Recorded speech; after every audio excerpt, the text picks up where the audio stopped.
I was hoping you could share about the project. In the very beginning, when we were looking at the conversion and the type of equipment out there, we were looking at, what motor technology to go with, what battery technology to go with. And there was one member in the group who was pushing Tesla. And then, for range and, brand also, this will be the Tesla brand, right? And it'll be adopted by everybody. But the group pushed back and said, "No, because it will always be known as the Lowrider Tesla retrofit, and it'll still have Tesla as branded on there, right?" And Mhm. so they didn't want that. And then they also felt that the Lowrider community would not accept it because of the Tesla branding. And so I thought that was pretty interesting, So that came from the Lowrider community. But a little bit of background as to, kind of the inception of this project and really the purpose of the project. There's two purposes for this, and I'll get into that. So, Mhm. I work for the Sacramento Metro District, and as the organization, we put out a project called Car Share, and Car Share was zero emission vehicles in low income communities and mostly apartment units. We work with Mutual Housing and SAC Housing Redevelopment Agency, and we put out these free electric cars, kind of like a vehicle library, right? Where you can rent out the cars.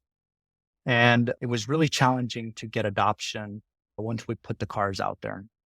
The cars were free to use. They were able to use them for 3 to 4 hours. They had to bring them back and then just charge them. The only requirement was their driver's license. That's really it. You didn't even have to have a insurance. You didn't have to, be over 25. I mean, you just had to have a driver's license. And it was really hard to, one, convince the community that this was really free and that they could use them in however way they wanted to, as long as they brought them back within the 3 hours. And then partly with that, it was because we're government, right? I mean, they did not want to sign up to any type of government program. They felt that maybe we would share the information with immigration. They felt that we would share the information with human assistance, and that they might even get kicked out of other programs also, right? As a part of benefiting from this program. So after many years, we ended up getting adoption. The community really loved them, but there was a lot of feedback that we got from community. And one of the biggest pieces of the feedback that we got was that the cars did not did not identify or did not represent the community that they were in. There was a lot of that, the Leafs, the Kias, the Kia Souls, and even the Chevy Bolts. They were like, yeah, they're pretty cool because they're zero emission, but they're just not reflective of our communities. And so, we kind of tried to brainstorm around what we could do as the air district. And I mean, as we looked through the different vehicle car types that were zero emission, well, they weren't all that cool, right? I mean, they're not reflective. They're not easy to modify either, right? And so Clean Cities and the Sacramento Metro District did a project where there was a driver who brought a zero emission vehicle from coast to coast, all the way from the East Coast, all the way to the West Coast. And then we celebrated that and had an event at the California Auto Museum. And it just so happened that at the same time, there was the art of lowriding that was being exhibited there at the California Auto Museum. And one of the people behind the art of lowrider was Shavala Rodriguez and Carlos. And so she was there. And so we started talking, and she was like, "Jaime, wouldn't it be cool if we did an electric lowrider?" And I was like, "Man, that's like, let's do it. Let's figure out how we can do it." And the purpose that she wanted to do it was because she felt that in the lowrider community, they were going to get left behind as this, zero emission revolution in automobiles was taking off. And she did not want her lowrider community, whether they're the folks that are working as mechanics, the folks that are doing a lot of the vehicle modifications, the hydraulics, the audio. She did not want to let that community fall behind as cars were being more and more innovative and more challenging to work on and tinker with, right? I mean, you know that if you try to open up a Tesla, I mean, really the maintenance is with a laptop as opposed to the wrenches. And so her vision was much bigger than, let's retrofit one and, let's retrofit an Impala and make it look cool and all that. It was like, help me save my community, help me save our lowrider community, and how can we best adapt?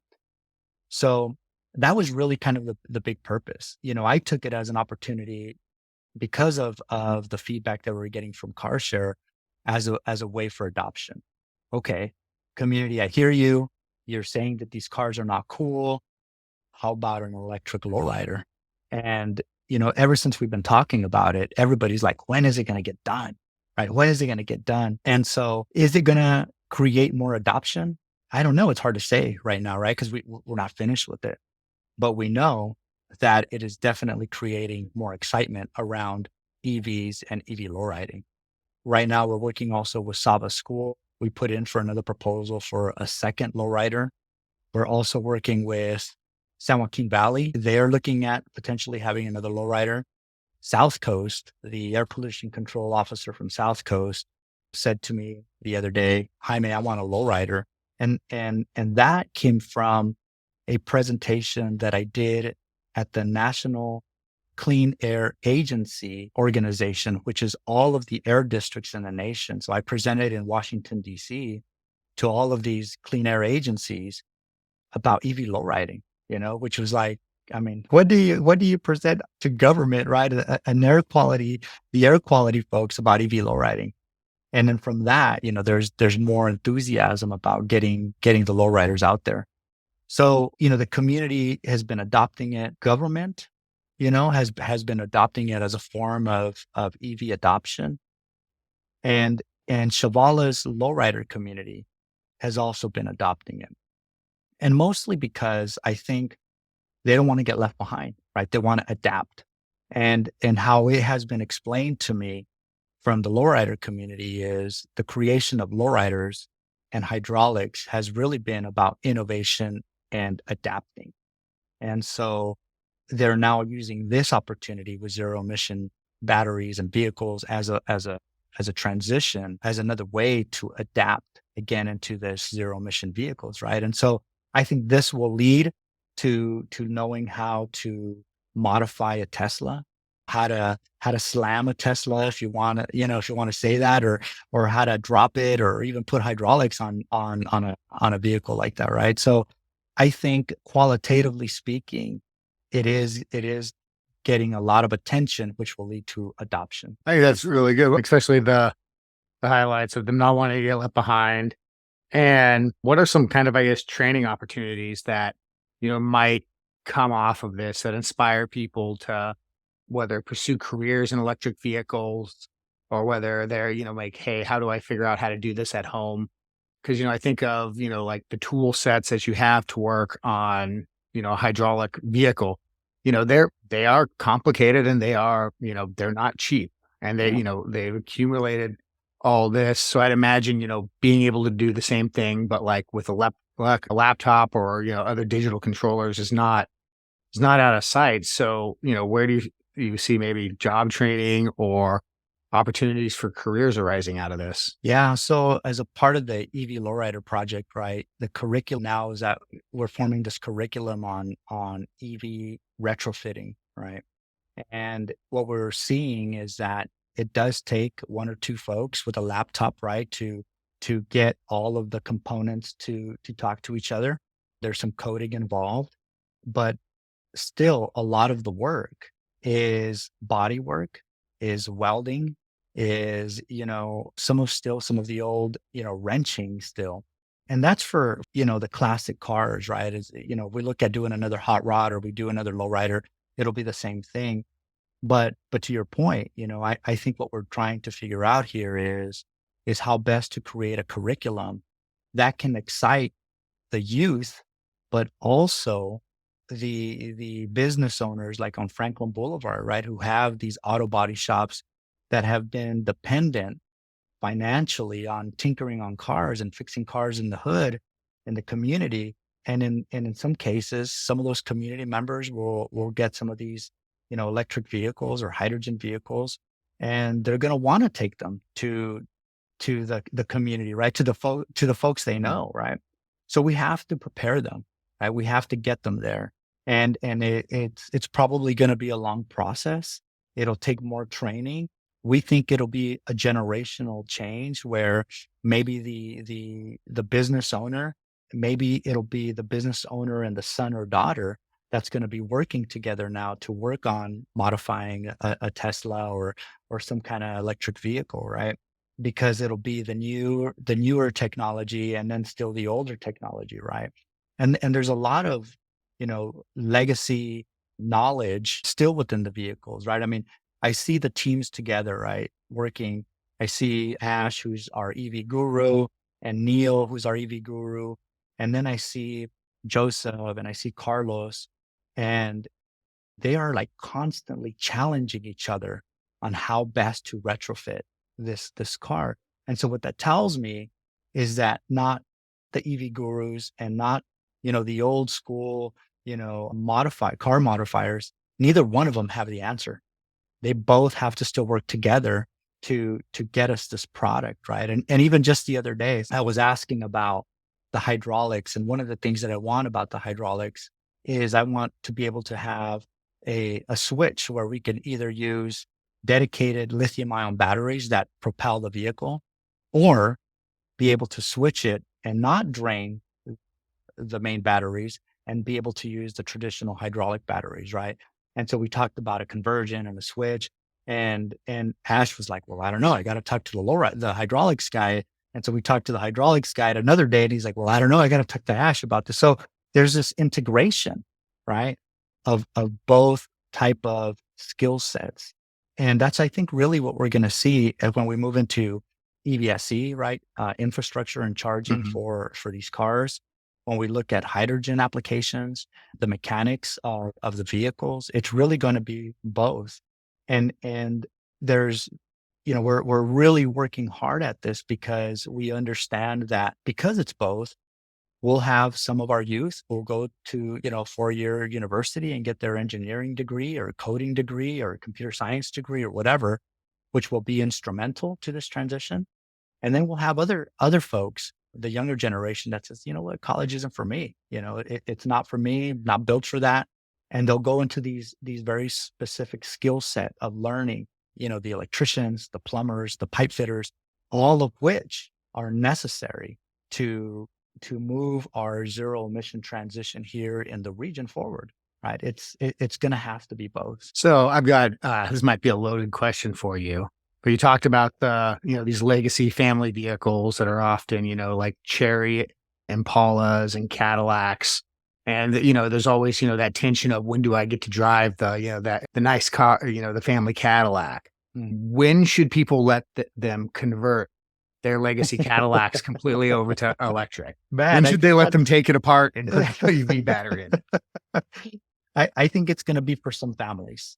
I think some families, that are big on innovation are going to be like, mine's next, right? And we have a few members in the community that are like, mine's next, right? We have a high school teacher in Woodland named Pascual Marquez, and he does ultra luxury vehicles and modifications. But he's working with a high school group, and they are doing a conversion right now in the high school also. And there are people lined up, right, to take the class. And there are people lined up to donate a vehicle because they want theirs next, right? So I think there's going to be some that are going to raise their hand. And I think some are going to be like, "Don't you dare touch my car," right? It's like, this is a classic, and this is going to be worth a lot of money one day, right? It's going to be in the museum. Yeah. So I think it's going to be both, and I think it's going to be a really good conversation. Like, I wish I could be in those dinner conversations when the son and daughter come home and they're like, "So, hey, mom and dad, I know that you have that 39 Buick, and hey, what do you guys think about electrifying it?" Right. And I wish I could be there for those conversations. Yeah. Well, I think there's going to be a lot of those conversations, and, there's going to be, I think, more jobs around this than people anticipate. Because if there's one thing that I've seen is that when you add computers to things, we just in humanity, we just go bigger.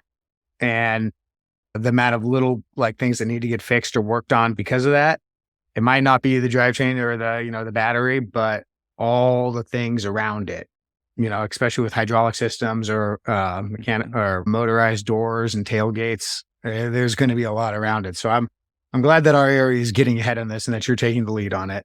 Any final words that you want to make sure people, know about out there? I think, what I try to tell our communities is we're doing our best to advance all our communities. We know that the green sector in jobs and in mobility is here. And I really want to work hard with our team to prepare all of us for it. Whether it's the skilled sector, whether it's the 4-year degree students, or the coders and the programmers, whether it's the professors and the teachers, whether it's the counselors and our elected officials. All of us, I think it's like, let's be ready for this. Let's figure out how to support each other, and understanding and knowing that it's not, only the people with degrees that are going to help us get there. It's going to be everybody, the labor, the unions, the professors, the academics. I mean, all of us, and even in government, right? Will help propel some of the funding. People like yourself, who's been an advocate for years, to get us more enthusiastic about making these transitions and really educate the community, right?